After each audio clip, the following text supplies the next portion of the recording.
Sergio, ¿cómo está? Buenos días. Diego Montaño lo saluda desde La Paz.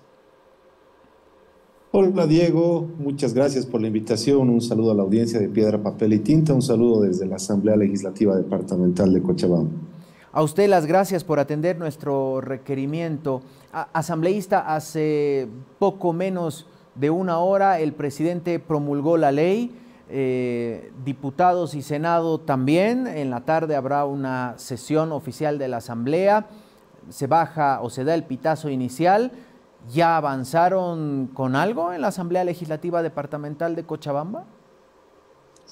Bueno, Diego, nosotros lamentamos que la Asamblea Nacional Plurinacional se haya tomado casi un mes para definir este que era un tema totalmente prioritario para darle certidumbre a la democracia del país.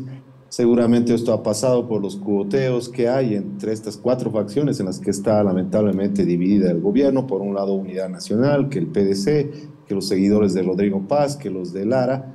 Y hemos llegado a este punto en el que se nos da una ley que nos da unos plazos muy reducidos, una ley que era indispensable para que en las asambleas legislativas podamos iniciar este trabajo que ahora se va a tener que desarrollar en prácticamente 15 días.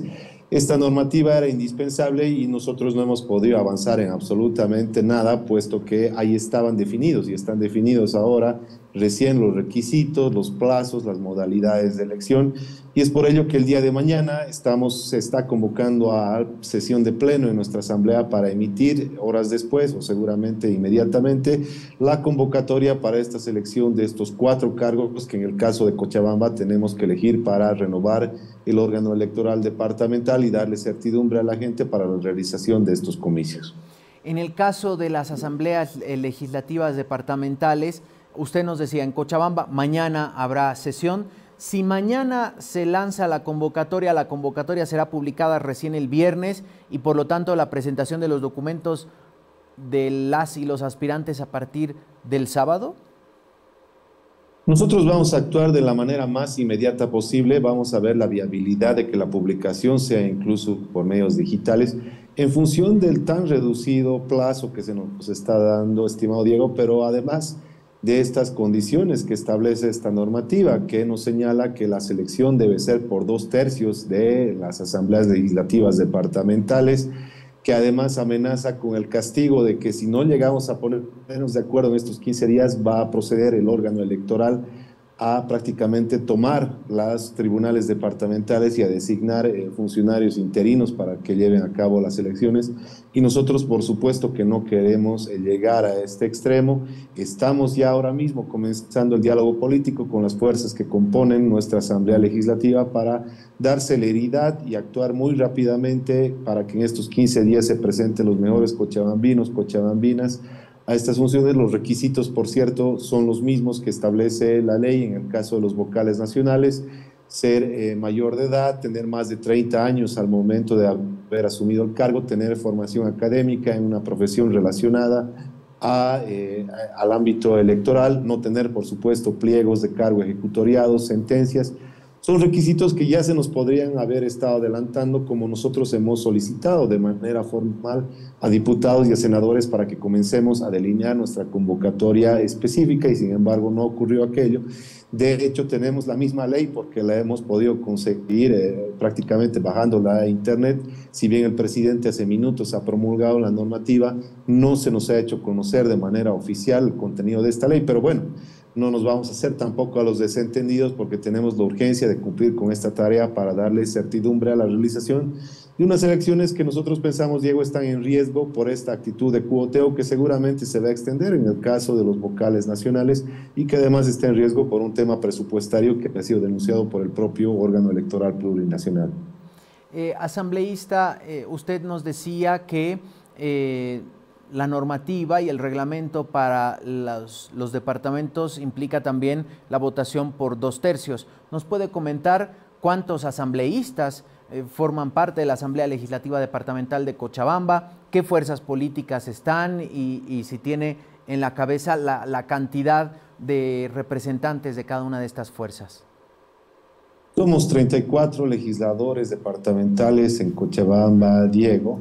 27 de ellos fueron electos por el movimiento popular, aunque lamentablemente, y esto es algo que es de conocimiento público, la división propiciada por Luis Arce Catacora ha determinado que varios de nuestros colegas asuman otras posturas políticas.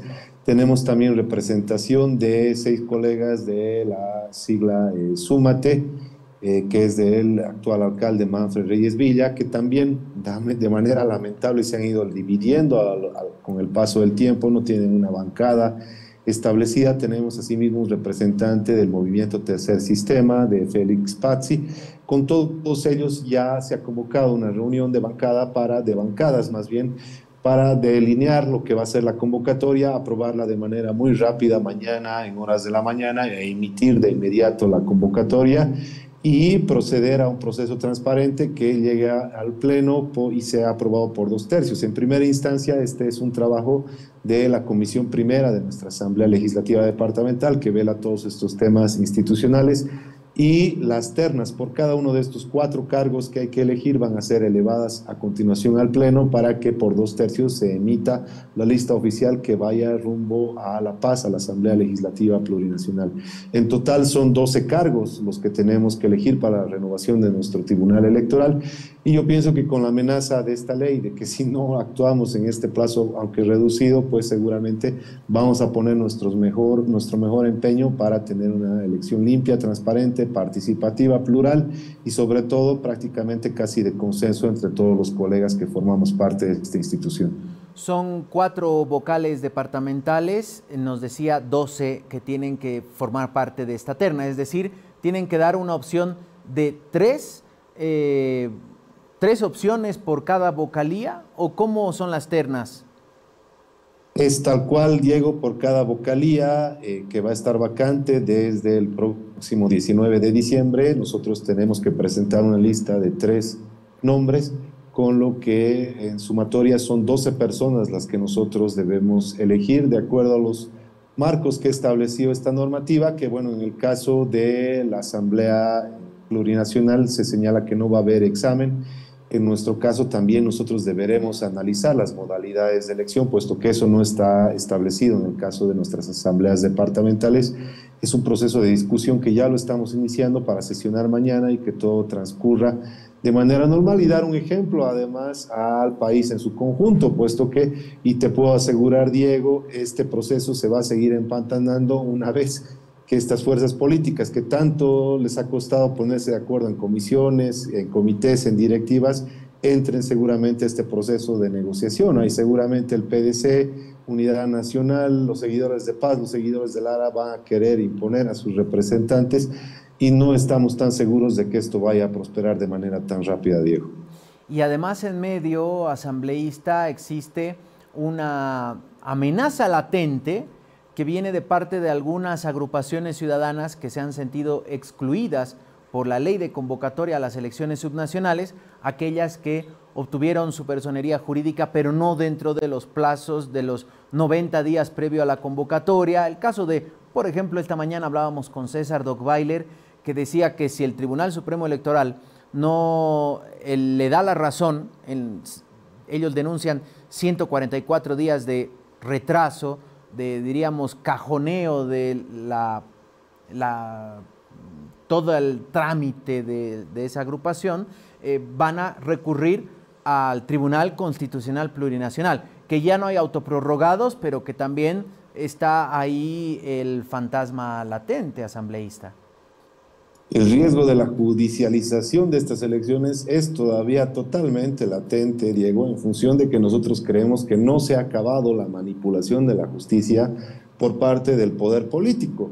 Clara muestra de ello es que, por ejemplo, alguien acusada de la muerte de 37 compatriotas en Sacaba, en Sencate, en Guayani, de hechos de corrupción con el tema de los respiradores y un largo etcétera, como es Yanine Áñez, ha salido libre sin más. Clara muestra es de que no hay al momento procesos de investigación serios ni órdenes de aprehensión contra altos funcionarios del anterior gobierno con el que suponemos se han firmado pacto actualmente. Clara muestra de ello también es la manipulación que ha sufrido la norma propuesta por el órgano electoral plurinacional en la Asamblea Legislativa, donde ha ocurrido lo que tú dices, tratar de impedir nuevamente el concurso de agrupaciones ciudadanas que con toda certeza y con toda razón además van a acudir ante la justicia para exigir su derecho de unas elecciones que sean plurales, amplias y participativas, y no como las anteriores que hemos tenido, en las que se ha proscrito a organizaciones con las que el propio órgano electoral tenía incluso comunicación legal y les había prometido de manera escrita participar en las elecciones. Pero además de este tema de la judicialización, estimado Diego, nosotros tememos por la realización, las condiciones materiales mismas para la realización de estas elecciones, que van a requerir un presupuesto de 300 millones de bolivianos, siendo que actualmente, y lo ha señalado el vocal Tawichi, el Ejecutivo le debe al órgano electoral plurinacional por la segunda vuelta electoral anterior cerca de 80 millones de bolivianos que no ha cancelado todavía. Y todos los días sale Rodrigo Paz a decirnos que no hay un peso en el Estado, nos dice que en la gestora, por ejemplo, no hay recursos, cuando a continuación su ministro lo tiene que desmentir. Sería bueno también que Rodrigo Paz, a la vez que haber promulgado esta ley, haya dado una señal de certidumbre estableciendo de manera clara que el Ejecutivo va a cumplir con este desembolso de 300 millones de bolivianos para la realización de las elecciones subnacionales. Son muchos los riesgos que todavía se ciernen sobre la renovación de las autoridades subnacionales, Diego. Nosotros no estamos, la verdad, esperanzados en que esto se vaya a allanar de una manera rápida y transparente. Esperemos que eso quede en temor, asambleísta, por el bien de todos, porque si no, entramos en nuevamente un momento de descalabro. Una última, asambleísta, agradeciéndole la gentileza. Mañana, la sesión de la Asamblea Legislativa Departamental, ¿a qué hora es la convocatoria? En este momento nuestra presidencia está elaborando la convocatoria de manera verbal, habíamos quedado 9:30 de la mañana, suponemos que así va a ser, o tal vez se adelante un poquito más, incluso dependiendo de las consultas jurídicas que de inmediato han comenzado una vez que hemos sabido hace minutos de la promulgación de la norma por parte del presidente Rodrigo Paz. Un otro detalle, hace instantes la viceministra de Autonomías, Andrea Barrientos, ha confirmado la convocatoria al Consejo Nacional de Autonomías para el próximo 16 de diciembre. Nos imaginamos que estará el gobernador de Cochabamba, una representación o no, no sé si participa, por ejemplo, representación de la Asamblea Legislativa Departamental. ¿Por qué tan importante este tipo de reuniones, asambleísta? Es fundamental, Diego, porque si bien es cierto que no hemos profundizado en las autonomías, anteriormente nosotros teníamos un gobierno central que trabajaba con oficialismo, con oposición, que venía, y a mí me consta, a las regiones a rogar prácticamente a alcaldes de oficialismo y oposición a que les presenten proyectos. Es así que en Cochabamba, por ejemplo, Diego, hemos hecho realidad el proyecto múltiple Misicuni, el tren metropolitano, la doble vía al Valle Alto, obras muy importantes que el gobierno nacional ha cofinanciado con nuestros gobiernos subnacionales. Todo esto se acabó en 2019 cuando entró Yanine Áñez, y después con Arce Catacora también hemos vivido y hemos sido víctimas de un centralismo secante que no ha cooperado de modo alguno a las regiones, y que en el caso de Cochabamba más bien ha estrangulado de manera económica a nuestros gobiernos subnacionales, que tienen un porcentaje mínimo reducido del 6% de participación en el Tesoro General de la Nación. Y es por ello que nosotros esperábamos que de inmediato, como anunció en campaña Rodrigo Paz, se haga realidad su promesa de una redistribución de recursos, y sin embargo no ha pasado así. La viceministra ha informado que recién van a elaborar un plan, además con las regiones no habían tenido este plan del 50-50 para aplicarlo de manera inmediata, pero además nosotros tenemos la suspicacia de que esta sea una propuesta en realidad demagógica, porque lo que suponemos nosotros que va a pasar es que, de acuerdo, se nos va a elevar la cantidad de recursos, pero a la vez se nos va a dar obligaciones que corresponden al gobierno central, con lo que se va a hacer actuar simplemente a las gobernaciones, por ejemplo, como simples cajeros de los recursos del TGN, estableciéndoles sí mayor cantidad, pero a continuación obligándonos a pagar temas de salud y educación que le corresponden al nivel central. Son suspicacias, son sospechas que ojalá no sean realidad, y seguramente esta es la postura también que va a elevar nuestro gobernador, que está urgido además de temas de liquidez misma, estimado Diego. El anterior gobierno, más allá de los recortes, por más de 200 millones de bolivianos que nos ha ejecutado a nuestro gobierno departamental, se había comprometido en papel a desembolsar una cantidad de X que no lo ha podido hacer. Tenemos una liquidez de 130 millones de bolivianos actualmente, lo que nos impide cumplir con un montón de obligaciones, y este en realidad debería ser el tema urgente y prioritario por el que parta esta reunión. ¿Cómo es que el gobierno va a garantizar liquidez para cumplir con las obligaciones que el propio gobierno central se había comprometido a cumplir, por lo menos en el papel, y que no lo ha podido hacer en este tiempo? Veremos, asambleísta, qué ocurre a partir de mañana en las asambleas legislativas departamentales, con el proceso de designación de vocales, con las elecciones subnacionales y con el Consejo de Autonomías. Queremos agradecerle mucho, asambleísta, por atender nuestro requerimiento, y hasta otro momento. Muchas gracias a ti, Diego. Un saludo a la audiencia de Piedra, Papel y Tinta. Hasta pronto. Gracias a Sergio de la Cerda, asambleísta departamental de Cochabamba.